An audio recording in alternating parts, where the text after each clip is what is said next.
بسم اللہ الرحمن الرحیم۔ آج کافی عرصے کے بعد میں نے اپنی بیٹی کی دعوت کی تھی۔ صبح سے نہ جانے کون سے کھانے بنا رکھے تھے کہ جب وہ آئے گی وہ اسے یہ کھلائے گی یا وہ کھلائے گی، کہ سارا دن ایسے ہی بیٹی کے انتظار میں گزر گیا مگر وہ آنے کا نام ہی نہیں لے رہی تھی۔ بالآخر تنگ آ کر میں نے اسے کال کرنے کا فیصلہ کیا۔ پھر تھوڑی دیر بعد میں اسے کال کرنے لگی تھی۔ کافی دیر نمبر ڈائل کرتی رہی مگر لائن بزی جا رہی تھی۔ میں ایک دم ڈر گئی کہ اللہ خیر کرے، کیا ہو گیا، کیونکہ آج سے پہلے کبھی ایسا نہ ہوا تھا کہ میں بیٹی کی دعوت کروں اور وہ نہ آئے، یا پھر میں کال کروں اور وہ بھی نہ اٹھائے۔ ایک دم میرا دل بند ہونے لگا کہ پتہ نہیں بیٹی ہر کوئی مشکل یا پریشانی تو نہیں آ پڑی۔ میں بے دھیانی میں اپنی چادر اوڑھ کر بس گھر سے نکلی تھی۔ مجھے کسی بھی طرح جلد از جلد اس تک پہنچنا تھا۔ فوراً رکشہ روکا اور اپنی بیٹی کے گھر کے راستے پر روانہ ہو گئی۔ راستے میں اللہ کا ذکر کرتی جا رہی تھی کہ خدا را خیر رکھنا، اور پھر کچھ ہی دیر کی مسافت سے میں اپنی منزل پر پہنچ چکی تھی۔ رکشہ سے اتر کر میں جیسے ہی گھر کے دہانے پر پہنچی تو گارڈز بتانے لگے کہ صاحب جی اور بڑی بیگم تو گھر پر نہیں ہیں۔ میں اور زیادہ ڈر گئی اور پوچھنے لگی کیوں، خیریت ہے، وہ کہاں گئے؟ تو وہ بتانے لگا کہ چھوٹی بی بی کی طبیعت خراب ہو گئی تھی، اس لیے انہیں ارجنٹ ہاسپٹل لے کر گئے ہیں۔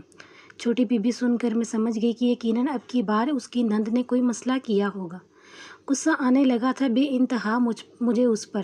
101 القابات اسے نواز کر میں گھر سے وہاں سے واپسی کو نکل آئی، مگر یہ گارڈ کو یہ میسج دے کر آئی تھی کہ جب وہ آئیں انہیں بتا دینا کہ میں آئی تھی۔ تو وہ میں سر ہلانے لگا۔ مجھے تو پورے کا پورا گھرانہ ہی پاگل لگتا تھا، نہ جانے کہاں بیٹی کی شادی کر دی۔ پھر میں اس وقت واپس آنے لگی۔ گھر پہنچ کر بنے ہوئے کھانے دیکھ کر مجھے اور تپ چڑھنے لگی، مگر غصے پر قابو پا کر خود ہی کھانا کھا کر سونے لیٹ گئی۔ اگلے روز صبح بیٹی کی کال آئی تو پہلے تو غصے سے اٹھایا ہی نہیں، مگر ماں تھی کب تک انتظار کرواتی، اس لیے اگلی کال اٹینڈ کر لی۔ لیکن کال اٹینڈ کرنے پر جو معلوم ہوا اس کا میں سوچا بھی نہیں تھا۔ مانا کہ اس کی نند پاگل تھی مگر اتنی بھی نہیں۔ میں نے بیٹی سے پوچھنا چاہا کہ وہ خود ایسی حرکت نہیں کر سکتی، لیکن یقیناً کسی نے کوئی شرارت کی ہے۔ اس کے ساتھ ہمیں ہمت نہ ہوئی کیونکہ وہ خود پریشان تھی اپنی نند کو لے کر، اور کہنے لگی کہ اب مجھے دن رات اس کے پاس رہنا پڑے گا۔ ڈاکٹر نے بہت ہدایت کی ہے کہ انہیں اکیلا نہ چھوڑیں، آپ نے دعوت کی تھی وہ بھی رہ گئی۔ اس کی بات سن کر اسے تسلی دینے لگی کہ کوئی بات نہیں، تم آج آ جاؤ دعوت پر۔ وہ میری بات سن کر خوش ہو گئی اور کہنے لگی کہ ہاں آج شام کو ہی آؤں گی۔ اپنی بیٹی کی خوشی دیکھ کر مجھے بھی خوشی ہونے لگی، اور پھر سارا دن اس کا انتظار کرنے کے بعد رات کو بالآخر وہ آ ہی گئی۔ مجھے لگا تھا کہ شاید دونوں میاں بیوی اکیلے آئیں گے، مگر اب کی بار بھی ہمیشہ کی طرح بیٹی کی نند لازمی ساتھ آئی تھی۔ مجھے رحم آتا تھا اپنی بیٹی پر، بلکہ مجھے تو لگتا تھا کہ وہ پاگل ہونے کی ایکٹنگ کر کے اسے پریشان کرتی تھی تاکہ یہ کوئی کام نہ کر سکے، مگر اس کا بھائی ساتھ تھا، میں چاہ کر بھی کوئی بات نہ کر سکی اور خاموشی سے بیٹھی رہی۔ ہاں البتہ آنکھوں میں بیٹی کو بہت کچھ سمجھا دیا، اور وہ تھی بھی اتنی سمجھدار، منٹ میں سمجھ گئی کہ اس کی ماں کیا کہہ رہی ہیں۔ اسے پھر اللہ کے فضل سے بہترین دعوت گزری تھی اور بیٹی خیریت سے واپس چلی گئی۔ اب میں رات کو سب کچھ برتن وغیرہ سمیٹ کر دھو کر سونے کے لیے لیٹ گئی اور سوچنے لگی کہ اب اس کی نند کے ساتھ کیا کرا جائے، اس کا یہ ناٹک کیسے سامنے لایا جائے، یا ہو سکتا ہے وہ بالکل صحیح ہو، میں ہی شک کر رہی ہوں اس پر۔ اللہ معاف۔ پھر میں نے اللہ سے معافی مانگ کر سو گئی۔ اگلے روز شام کے وقت مجھے پھر بیٹی کی کال آئی اور وہ رو رہی تھی۔ روتے ہوئے کہنے لگی کہ امی میں بہت زیادہ تھک گئی ہوں، مجھ سے یہ سب برداشت نہیں ہو رہا۔ سارا دن میں اکیلی پاگلوں کی طرح کام کرتی رہتی ہوں، اوپر سے یہ پاگل جو ٹکر گئی ہے مجھے، اسے سنبھالوں یا اپنے شوہر اور اس کے کام دیکھوں؟ میں تنگ آ گئی ہوں، آپ کچھ بتائیں جس سے میں اس سب مسئلے سے باہر نکل جاؤں، نہیں تو میں مر جاؤں گی، پلیز مجھ پر رحم کریں۔ اپنی بیٹی کی بات سن کر مجھے اس پر انتہا کا رحم آیا اور اسے فوراً اپنے دوست کو بلوا کر اس کے ساتھ ایک پیر کے پاس چلی گئی۔ وہاں جا کر میں نے بہت ہمت سے اپنی بیٹی کا سارا مسئلہ بتایا تو وہ کہنے لگا کہ مسئلہ بہت سنگین ہے، بیٹی سے کہو کہ خود آ کر حاضری دے، پھر ہی کوئی معجب طریقہ بتا سکوں گا۔ میں پیر کی یہ بات سن کر کے میں بہت خوش ہو گئی کہ شکر ہے بالآخر میری بیٹی کو بھی آزادی مل جائے گی اس کی نند سے۔ اور پھر میں نے گھر جا کر فوراً پہلی فرصت میں اسے کال کر سب کچھ یعنی الف یہ سب کچھ بتا دیا۔ پہلے تو وہ بہت ڈانٹی کہ اس کام میں کیوں پڑی ہیں آپ کو میرے شوہر کا پتہ بھی ہے کہ اس کو یہ سب بالکل پسند نہیں، اس کو پتہ چلا تو وہ بہت غصہ ہوگا۔ مگر پھر میں نے اسے سمجھا دیا کہ کوئی بات نہیں، انشاءاللہ انہیں پتہ نہیں چلے گا، اور ہم دونوں میں سے کوئی بھی نہیں بتائے گا، اسے تو پتہ کہاں چلے گا۔ پھر جا کر کہیں اس کے دماغ میں کوئی بات پڑی اور وہ کہنے لگی کہ وہ 2 دن بعد اس کا شوہر شہر سے باہر چلا جائے گا، تب یہ آ جائے گی اپنی نند کو لے کر یہاں۔ میں بھی فوراً مان گئی۔ اگلے 1-2 دن تک مسلسل میں اس کا انتظار کرتی رہی، مگر وہ نہیں آئی اور نہ ہی اس کا کوئی کال آیا۔ میں سمجھ گئی کہ شاید اس کے شوہر کو آج لیٹ جانا تھا، اس لیے وہ نہیں آئی، اور پھر میری سوچ بالکل صحیح نکلی۔ وہ اگلے روز صبح ہی گھر آ گئی، لیکن اس کی نند اس کے ساتھ تھی، اور ساتھ میں ایک سوٹ کیس پکڑ رکھا تھا، جس سے یہ واضح ہو رہا تھا کہ وہ اس کی نند رہنے آئی ہے۔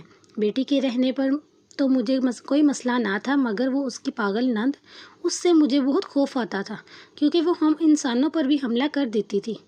اکثر اوقات تو میری بیٹی پر بھی اس نے اٹیک کیا تھا، اس لیے میں بخوبی اسے جانتی تھی۔ ہمارا گھر چھوٹا سا تھا، 3 کمرے، ایک لاؤنج، ایک کچن اور ایک باتھ روم تھا۔ بیٹی کی شادی سے پہلے تو ایسے تیسے کہ ایک کمرے میں رہتی تھی اور ایک کمرے میں میری بیٹی، اور اب بھی ایسے ہی ہوتا تھا۔ اول تو وہ رہنے کم آتی تھی، مگر جب آتی تھی تو اسے اپنے کمرے میں ہی سکون ملتا تھا۔ ہمارا گھر زیادہ بڑا تو نہ تھا، مگر صاف ستھرا تھا، اور ہم ماں بیٹی کا آرام سے گزر بسر ہو رہا تھا۔ لیکن اب چونکہ بیٹی کی نند بھی ساتھ آئی تھی تو میں اپنے ساتھ سلانے کا رسک نہیں لے سکتی تھی، اس لیے اسے بیٹی والا کمرہ دے دیا، اور خود اپنی ماں بیٹی ایک ہی کمرے میں رہنے والے تھے۔ ابھی اسے آئے تھوڑی دیر گزری تو وہ اسے اس پیر کے بارے میں بتانے لگی، اور وہ بہت دھیان سے میری بات سن رہی تھی کہ اتنے میں ہی اچانک مجھے کمرے کے باہر کچھ گرنے کا اندیشہ ہوا، تو دل ایک دم دھک سے باہر آنے والا ہو گیا کہ کہیں اس کی نند نے تو نہیں سن لیا۔ لیکن دل کو ایک تسلی بھی تھی کہ کوئی بات نہیں، اگر سن بھی لیا تو ویسے بھی وہ تو پاگل تھی۔ لیکن جب باہر جا کر دیکھا تو کوئی نہیں تھا۔ مجھے لگا کہ شاید بلی وغیرہ آئی ہوگی، اس لیے واپس آ کر اب کی بار کمرے کا دروازہ بند کر کے اس سے بات کرنے لگی، اور شام ہوئی تو اسے واپس اسی پیر کے پاس لے گئی جس نے اس کا حل بتانا تھا۔ وہاں سے واپس آنے کے بعد وہ بہت زیادہ ڈری ہوئی تھی اور کہہ رہی تھی کہ میں یہ سب نہیں کر سکتی۔ میں اسے سمجھانے لگی کہ اگر آسانی چاہتی ہو تو کرنا پڑے گا، مگر اس نے میری ایک نہ مانی اور کہنے لگی کہ میں ایسا ہرگز نہیں کر سکتی، کوئی دوسرا منصوبہ بنائیں۔ ایک دن ایسے ہی گزر گیا ہمارا۔ اب اگلے دن بھی ہم سوچتے رہے اور اس پاگل کے ناز نخرے اٹھانے کی بجائے زبردستی اس سے کام کرواتے، حتیٰ کہ اس کا ہاتھ بھی جل گیا۔ میں تو ڈر کر پیچھے ہٹ گئی، مگر میری بیٹی نے اس سے صحیح اپنے بدلے پورے کیے تھے۔ پھر اسی رات بیٹھ کر ہم دونوں ماں بیٹی نے پلان بنایا کہ اسے کسی کوٹھے پر چھوڑ آئیں گے تاکہ ہماری زندگیاں سکون سے گزر سکیں۔ ابھی میں نے پلان بیٹی کو بتایا ہی تھا کہ کمرے کے باہر پڑا واس ایک دم گر گیا۔ ہم دونوں ماں بیٹی ڈر گئی کہ سوچ ذہن میں اس لیے نہیں آئی کیونکہ وہ رات کو جلد ہی سو جایا کرتی تھی، لیکن جب باہر نکل کر دیکھا تو کوئی بھی نہ تھا۔ میرے دل میں کہیں وہم بیٹھ گیا کہ یقیناً کوئی سنتا ہے ہماری باتیں۔ بیٹی کی نند کے کرنے میں گئی تو دیکھا وہ سو رہی تھی۔ اگر یہ نہیں بیٹی کا شوہر نہیں تو پھر کون ہے جو سن رہا ہے چھپ چھپ کر ہماری باتیں؟ اگر سن بھی رہا ہے تو اس کا مقصد کیا ہے؟ یہ سوچتے سوچتے دماغ کی رگیں پھٹنے کو تھی، لیکن سوچنا فضول تھا کیونکہ باہر والا کوئی کچھ نہیں بگاڑ سکتا تھا ہمارا سر پر۔ اگلے روز اپنی سوچ پر عمل کرتے ہوئے ہم دونوں ماں بیٹی اس کو لے کر گھومنے کے بہانے باہر لے گئے، لیکن ایک کوٹھے کے باہر رکشہ رکوا کر اسے لے کر کوٹھے کے دھانے پر چھوڑ کر میری بیٹی اسے ہدایت دینے لگی کہ اس کے اندر جا کر آپ نے چھپنا ہے، پھر ہم آپ کو ڈھونڈیں گے، اور وہ فوراً اس کی بات مان کر اندر کی جانب بڑھ گئی۔ جیسے ہی اس کی نند اندر کی جانب مڑی اور چوکھٹ کی اوٹ میں چھپ گئی تو میری بیٹی واپس رکشے میں آ کے بیٹھ گئی اور ہم گھر میں واپس آ گئے۔ ہم دونوں کے ہاتھ پیر تو بہت کانپ رہے تھے، دل ڈر بھی رہا تھا، مگر آخر کو کب تک ڈرتے؟ اصل مسئلہ میری بیٹی کو جو درپیش آ رہا تھا وہ یہ کہ یہ اپنے شوہر کو کیا بتاتی۔ اسی لیے میں اسے ہدایت دینے لگی کہ اسے بتا دینا کہ وہ کہیں گم گئی ہے۔ ایسے ہی ہم گھر سے باہر گھومنے گئے تھے، لیکن نہ جانے وہ کہاں چلی گئی۔ ہم نے اسے بہت ڈھونڈا مگر وہ نہیں ملی، شاید وہ کسی کے ساتھ بھاگ گئی ہے،